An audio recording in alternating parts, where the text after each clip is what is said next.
स्वागत है आपका इंडिया नामा में। मैं हूं आपके साथ विवेक शांडिल्य। बात सबसे पहले बिहार की, और बिहार में हुए एक हाई प्रोफाइल कत्ल की। इस हत्या से बिहार में सियासी खलबली मची हुई है। बिहार की राजनीति में विकासशील इंसान पार्टी यानी कि वीआईपी के नाम से आप सभी परिचित होंगे, जानते होंगे वीआईपी पार्टी को। पार्टी के सुप्रीमो मुकेश सहनी के पिता जीतन सहनी की घर में घुसकर हत्या कर दी गई। 70 साल के सहनी का शव घर के अंदर मिला। पुलिस ने इस मामले में 2 लोगों को गिरफ्तार भी कर लिया है।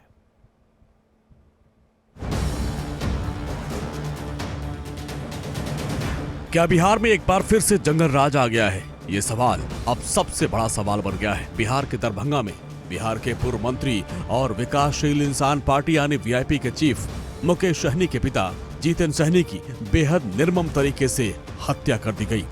इस हत्या के बाद बिहार की सियासत में हलचल बढ़ गई है। पूरे मामले की जांच के लिए एसआईटी का गठन कर दिया गया है। पटना से एक एसटीएफ की टीम जो अपराध और अपराध कर्मियों में जानकारी रखने वाले दक्ष पुलिस पदाधिकारी हैं, उनके साथ में भेजी गई है, जो कि तकनीकी जांच और रेड छापामारी में दरभंगा पुलिस की मदद करेंगे। घटना के त्वरित उद्भेदन हेतु एक एसआईटी का गठन किया गया है। उस एसआईटी में ग्रामीण पुलिस अधीक्षक दरभंगा उसकी नेतृत्व करेंगे। उसमें उसके अलावा 2 पुलिस उपाधीक्षक, 3 जो वहाँ के थानाध्यक्ष हैं उनको शामिल किया गया। उसके अलावा अन्य दक्ष पुलिस पदाधिकारियों को भी इस पूरी एसआईटी में शामिल किया गया।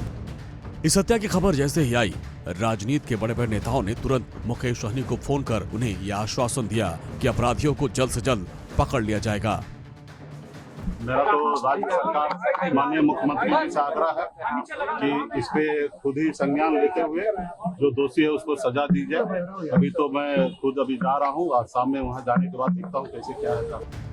वहीं पुलिस उस पूरे मामले पर गंभीरता से जांच कर रही है। मोबाइल टावर और सीसीटीवी फुटेज को खंगाला जा रहा है। घर के बाहर एक अलमारी भी मिली है जिसमें पैसे और कुछ कागजात पड़े हैं, जिसकी जांच हो रही है। घर में मिले दूसरे सामानों को भी जब्त कर उसकी तहकीकात की जा रही है।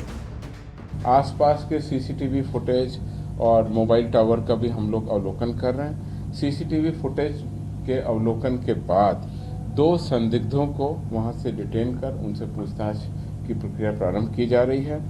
सभी बिंदुओं पर पूरी गंभीरता और संवेदनशीलता के साथ बहुत ही बारीकी और सघनता के साथ जांच की जा रही है और घटना में संलिप्त अपराधकर्मी को गिरफ्तार करेंगे, ऐसी हमारी टारगेट है और इस तरीके पे हम लोग कार्रवाई कर रहे हैं। इस मामले में पुलिस ने 2 लोगों को गिरफ्तार करके उनसे पूछताछ शुरू कर दी है। लेकिन इन सब के बीच एक बड़ा सवाल खड़ा हो रहा है कि क्या बिहार में फिर से जंगल राज आ गया? Bureau report, India daily. हमारे संवाददाता शिवपूजन झा ने मौके पर जाकर वहां पर स्थिति का जायजा लिया और एक रिपोर्ट तैयार की है, वो आपको दिखाते हैं। मुकेश सहनी के पिता जीतन सहनी की हत्या इसी मकान में हुई। उनकी शरीर के कई टुकड़े बताया जा रहा है कर दिए गए थे। हथौड़ियों तक को बाहर निकाल दिया गया था। अभी फिलहाल इस मकान के अंदर जाने का परमिशन नहीं है क्योंकि अंदर तफ्तीश चल रही है। अंदर एफएसएल की टीम पूरी है मौजूद, वहाँ से सैंपल उठाए जा रहे हैं। पुलिस ने घटनास्थल से 3 ग्लास भी रिकवर किया है, लेकिन इस बात की पुष्टि नहीं हो पाई है कि क्या कुछ लोगों ने यहाँ पर शराब का सेवन किया। वहीं ठीक इस मकान के पास जो छोटा तालाब देख रहे हैं, इस तालाब से एक बक्सा जिसमें कुछ कागजात, कुछ दस्तावेज मिले हैं, उस एंगल से भी पुलिस जांच कर रही है। बहरहाल इस पूरे मामले में एक एसआईटी टीम का गठन कर दिया गया है और एसआईटी जांच कर रही है। पुलिस का कहना है कि इस मामले में संदेह के बेसिस पर 2 लोगों को उठाया गया है, उनसे पूछताछ की जा रही है, लेकिन हत्या का मकसद अभी तक पता नहीं चल पाया है। सबसे बड़ी बात यह है कि जिस तरीके से हत्या की गई है, शरीर को कई हिस्से में काटने की कोशिश की गई है, उससे ऐसा प्रतीत हो रहा है कि जैसे कोई रंजिश का मामला हो। मुकेश सहनी अभी इस वक्त तक नहीं पहुंचे हैं, लेकिन मुंबई से चल चुके हैं, कभी भी यहां आ सकते हैं। अभी तक परिवार वालों ने शक किसी खास व्यक्ति पर जाहिर नहीं किया है, लेकिन परिवार के लोग, कुछ लोग दबी जुबान में ही सही ये बता रहे हैं कि गांव के ही कुछ लोग इसमें शामिल हो सकते हैं। हत्या ऐसी आखिर क्यों की गई, इसका अभी तक कोई कारण स्पष्ट नहीं हो पाया है, लेकिन पुलिस का कहना है कि अगले 6 से 7 घंटे के अंदर ये गुत्थी सुलझा ली जाएगी कि हत्या के पीछे कौन शामिल थे और किन कारणों से मुकेश सहनी के पिताजी की हत्या की गई। बहरहाल इस पूरे मामले ने राजनीतिक तुल पकड़ लिया है। बिहार की राजनीति एक बार फिर से गर्मा गई है और विपक्षी यानी कि खास करके राजद हमलावर हो चुका है। नीतीश सरकार पर बार बार आरोप लगा रहा है कि नीतीश सरकार अपनी कुर्सी बचाने में जुटे हैं और दूसरी तरफ जो है पूरे बिहार में लगभग जंगल राज की स्थिति हो गई है। तो आप ये देखिए, अकेले ही रहते थे यहाँ पर जीतन सहनी, और कल क्या कुछ हुआ इसकी जानकारी पूरी तरह से स्पष्ट नहीं हो पाई है, लेकिन कुछ सीसीटीवी फुटेज भी पुलिस के हाथ लगी है, जिस सीसीटीवी फुटेज को फिलहाल एग्जामिन किया जा रहा है। दरभंगा से कैमरामैन निरंजन के साथ शिव पूजन झा, इंडिया डेली। लेकिन इस मामले में परिवार का क्या कहना है? हमारे संवाददाता शिव पूजन झा ने जीतन सहनी के साले यानी मुकेश सहनी के मामा से बातचीत की है। नहीं, हमको जानकारी मिली थी गांव में, तो हम डायरेक्ट मोटरसाइकिल से यहाँ आ गए। यहाँ आने के बाद हमको घोषणे नहीं दिया था, तो लेकिन हम अंदर चले गए। हम रोते रोते चले गए अंदर कि मेरा बहनों का खून हो गया, हम जाएंगे। तो वो लोग कहा कि निकल गया पोस्टमार्टम के लिए। चलिए ठीक है, निकल गया तो कोई बात नहीं है। तो इसमें नियम तो हमारा बहनोई जो था समाज सेविक आदमी था। मान लीजिए ब्याह शादी में सब जगह जाता था, आता था, लेन देन सब होता था। किसी को शादी विवाह हो, यहाँ भी विवाह हो तो आया गया। लेकिन उसके साथ जो बैठता था यहाँ के आदमी, 4-5 आदमी, मान लीजिए हिंदू मुस्लिम सब होता है तो सब भी बैठता था वहाँ पर।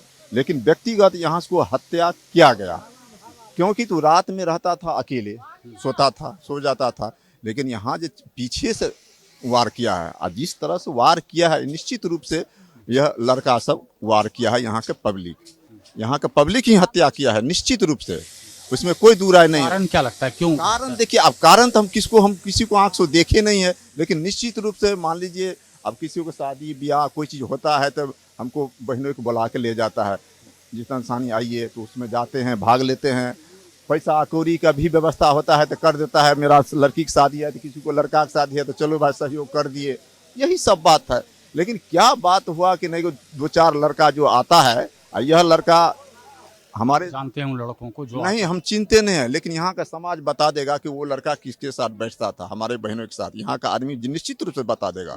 की सुई उन्हीं पर जा रही है। हमको वही निश्चित रूप से शक है कि यहाँ का जो लड़का जो है, हिंदू हो या लेकिन ज़्यादातर मुसलमान का लड़का, क्योंकि जिस तरह से उसको खून किया है, निश्चित रूप से वो लड़का है। जो लड़का बराबर आता जाता था उसके यहाँ, उसको पैसा कौड़ी देखा और रात में आके पी खा के, कहने का मतलब लड़का लोग जो पी खा के अंदर से घुसा, आई तो अकेले सोया हुआ था। यहाँ सवेर में जो आदमी उठाने के लिए गया तो उठा नहीं, फूल दिया, फूल लिया नहीं, तब आदमी घूम के देखा है तो मर्डर पड़ा हुआ था। ऐसा मर्डर था कि निश्चित रूप से 2-4 लड़का इसको पहले मार दिया। अब मारने के बाद मौत हो गया, क्या करेगा?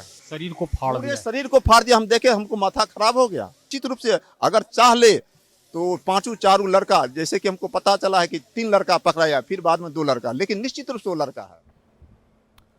इस पर बातचीत करने के लिए हमारे साथ दरभंगा से सीधे जुड़ रहे हैं सहयोगी शिव पूजन झा, उनके पास चलते हैं। शिव पूजन, अभी तक इस मामले में आपको क्या जानकारी मिली है? चूंकि स्टोरी को आप कवर भी कर रहे हैं, इलाके के लोगों से बातचीत भी हुई है, मौके पर भी आप गए, स्थिति का जायजा भी लिया, क्या अपडेट अभी तक?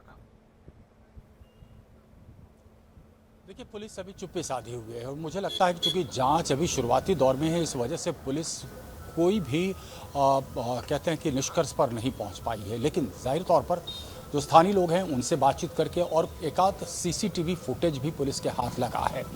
तमाम सर्कमस्टेंशियल एविडेंस को जब जोड़ करके पुलिस देखती है तो इसमें पूरे मर्डर में एक पैटर्न सा दिख करके निकलता है पुलिस को, और उसी के बेसिस पर पुलिस ने चिन्हित किया कुछ लड़कों को जो अक्सर आया करते थे। उसमें से 2 की गिरफ्तारी हुई है, लेकिन वजह क्या रही जो इस तरीके से निर्मम हत्या की गई, ये वजह अभी पुलिस स्पष्ट नहीं कर पा रही है।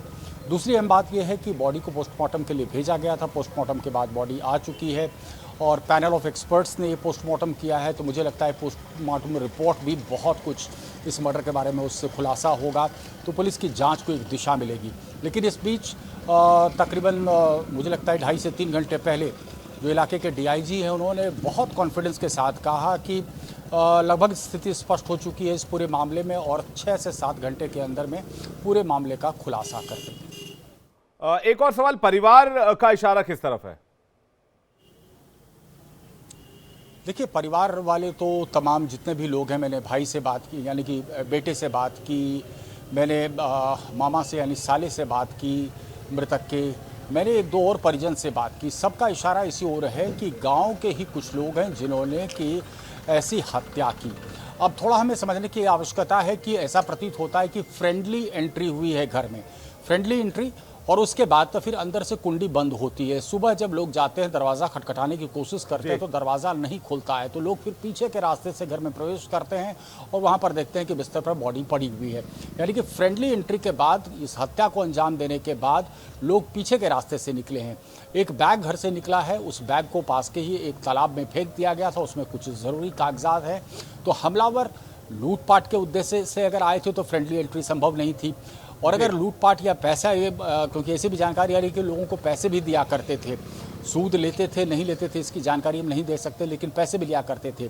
एक और अहम जानकारी ये मिली है कि वहाँ पर अक्सर कुछ लड़के आते थे और वो शायद वहाँ पर खाते पीते भी थे बैठ करके। तो तमाम ये पहलू हैं। मुझे लगता है कि जो 2 शख्स गिरफ्तार जिनको पुलिस ने किया है, उससे लंबी पूछताछ के बाद स्थिति ज़्यादा स्पष्ट हो पाएगी। शिवभूषण, फिलहाल आपका बहुत बहुत धन्यवाद हमारे साथ बातचीत करने के लिए और दर्शकों को तक तमाम अपडेट पहुंचाने के लिए। वक्त एक छोटे से ब्रेक का है। ब्रेक के बाद आपको दिखाएंगे थोड़ी देर में इंडिया डेली लाइव पर आज से शुरू होने जा रहा है बजट पर स्पेशल शो। हर रोज शाम में हम आपके लिए लेकर बजट पर स्पेशल शो तैयार करके लेके आएंगे। आज के शो में हम आपको दिखाएंगे कि देश की महिलाएं वित्त मंत्री निर्मला सीतारमण से बजट में आखिर क्या चाहती हैं।